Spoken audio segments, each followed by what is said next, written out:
Panorama do Seguro. Hoje vamos falar sobre a mídia do setor de seguros e teremos a entrevista com Boris Baer, do programa Seguro. Fique conosco.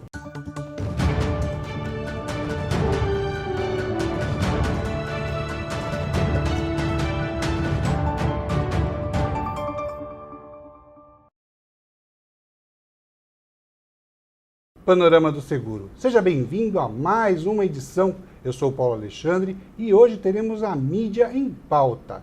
Participou da bancada conosco Fernando Simões, que é diretor executivo do Sindiceg SP, e teremos a entrevista com Boris Baer, que é apresentador do programa Seguro. Tudo bom, Boris? Tudo bem, obrigado pelo convite, prazer muito grande voltar, estar aqui com vocês e a importância dessa pauta da mídia especializada do setor, que faz realmente um trabalho sem defender o próprio aqui, muito bom e muito importante. Fernando, tudo bem? Tudo bom? Tudo bem.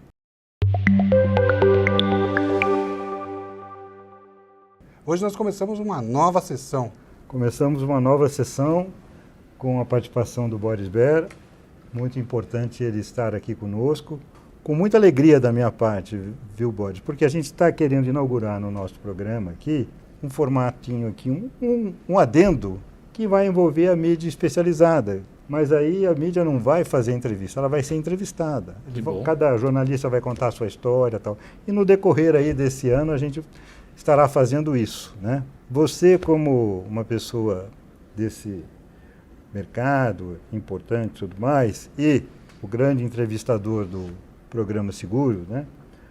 Eu posso dizer, o programa Seguro começou em 2008. Exato. Em 2011 você fez a sua aparição, primeira aparição. Verdade. Em 2012 você assumiu o programa, não é isso? Isso. 12 anos já de programa, ou seja, é uma história importante, né? Porque tem mais de 1000 programas, você me falou isso. Verdade. Então, meu querido, conta um pouquinho pra gente aí da história do programa, conta um pouquinho como é que ele está indo hoje, como ele surgiu, fala um pouquinho pra gente. A minha mãe dizia que um provérbio judaico que dizia assim, o homem planeja e Deus dá risada. Assim, a minha história com o Programa Seguro, ela começou ajudando o Leôncio a montar o Programa Seguro. O Leôncio me procurou e aí ele veio com a ideia e eu gostei da ideia, achei importante. Então, eu fiz uma reunião com ele no SBT, que eu tenho amigos lá, o Guilherme Stolhar é um grande amigo. Eu fui no canal comunitário, que na época o diretor lá também era meu amigo. Mas o Leôncio, porque ele queria um horário nobre do domingo e aí acabou se achando na Gazeta, onde a gente está até hoje. E aí eu fui um dos primeiros entrevistados do programa do Leôncio. Eu fui falar sobre seguro de transporte, como corretor.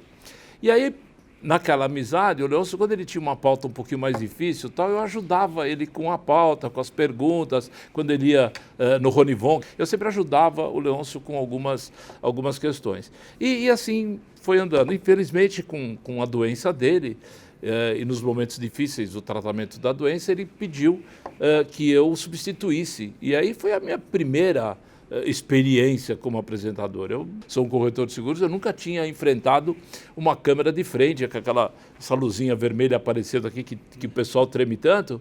E aí eu comecei a gravar quando ele, durante o tratamento, não tinha condições físicas para aquele dia gravar o programa. E aí, infelizmente, com a passagem dele, o filho dele me procurou, tinha um contrato em vigor, se eu poderia assumir até o fim do contrato, enfim, toda uma negociação.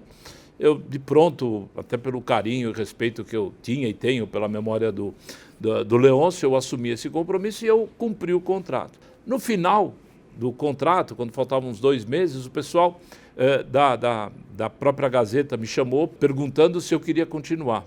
Eu pedi uma condição, pedi um prazo, conversei com os nossos parceiros, com os nossos anunciantes, e eu resolvi tocar o desafio para ver o que dava, com toda sinceridade. E eu confesso que eu acabei gostando, e quando eu te dei os números, eu mesmo me impressionei, né? O número de programas, o número de entrevistas, e realmente eu gosto de fazer o Programa Seguro. Eu faço com gosto, com carinho, com dedicação. É um marco, né? Não deixa de ser um marco. É um marco. Desde o começo eu estabeleci para mim que o Programa Seguro tem uma missão. E ele tenta e ele cumpre, arrisca essa missão.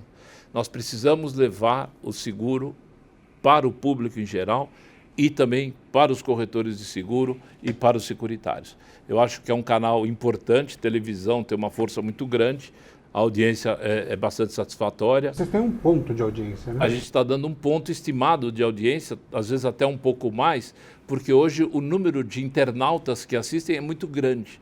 E eu sei isso porque no domingo, quando eu estou assistindo a gravação, às vezes também nem estou assistindo, tem dia que não dá, o pessoal me manda o WhatsApp do Brasil inteiro que está assistindo. E aí a gente tem uma estimativa de umas 65 mil televisões ligadas. Boris, você falou de consumidor, né? Então, a gente tem que explorar um pouquinho a questão de comunicação com o consumidor. Você tem as pessoas físicas com vários portes, você tem as pessoas jurídicas também com vários portes, e a gente tem que estar próximo desse grande público, que são a razão da gente existir no ponto de vista de ter seguro e poder oferecer seguro, né? Só que eu acho que ainda nós podemos ter um trabalho, tanto da imprensa, de todos que terão aqui sucedendo você nesse programa como entrevistados, né? Eu acho que a gente tem um papel aí importante para, enfim, se comunicar melhor com essas pessoas. Você que é uma pessoa vivida, experiente, o que você pensa disso? O que você acha que a gente pode fazer de bom nisso aí? Bom questionamento, Fernando. Eu acho basicamente duas coisas. A primeira que você falou, nós temos que levar o seguro até a ponta. O consumidor ainda não entende que ele pode ter seguro para uma série de eventos e a importância e como funciona. Então essa é uma das nossas missões também, desmistificar o seguro, falar numa linguagem em português e não em segurez, para que o consumidor realmente entenda. E a outra linguagem é alertar ao corretor de seguros que existe vida fora o que era o principal do automóvel. O automóvel nos trouxe até aqui, não nos garante que vai nos levar adiante. Então, quando eu entrevisto alguém para falar de garantia, para falar de PET, para falar de RC, eu estou ajudando esse corretor a se interessar por algumas coisas. E, ao mesmo tempo, o dono de uma construtora, o dono de uma empresa, ele percebe que também tem coisas que talvez ele não tinha pensado. Nós estamos aí com a Lei de Proteção, a Lei Geral de Proteção de Dados, é o momento de falar de cyber. Nós estamos ainda efervescendo com a reforma da Previdência, é o momento de falar de Previdência. Então, eu acho que a gente tem que colocar os astros na mesma direção para que a mensagem realmente chegue. Mensagens mais assertivas. Eu acho. Como a comunicação também tem que ser um pouco mais clara e assertiva. Vocês têm trabalhado essa comunicação para ser um pouco mais popular, né? Isso é bem importante. Eu acho que falar realmente, como eu disse antes, em português e direto é realmente importante, você tem razão. Tem uma frase de Pitágoras, né, que diz assim: educai os pequenos para depois não ter que castigar os homens. Né? É verdade. E não deixa de ser um castigo a pessoa não ter a consciência do seguro desde pequeno, né? Para depois ela não ser castigada por perdas que muitas vezes são irreparáveis. É verdade. Irreparáveis do ponto de vista da reconstrução, tudo mais, mas do ponto de vista financeiro você consegue ter a proteção do seguro. Sem dúvida. Eu acho que esse é um ponto que a gente também tem que continuar batendo.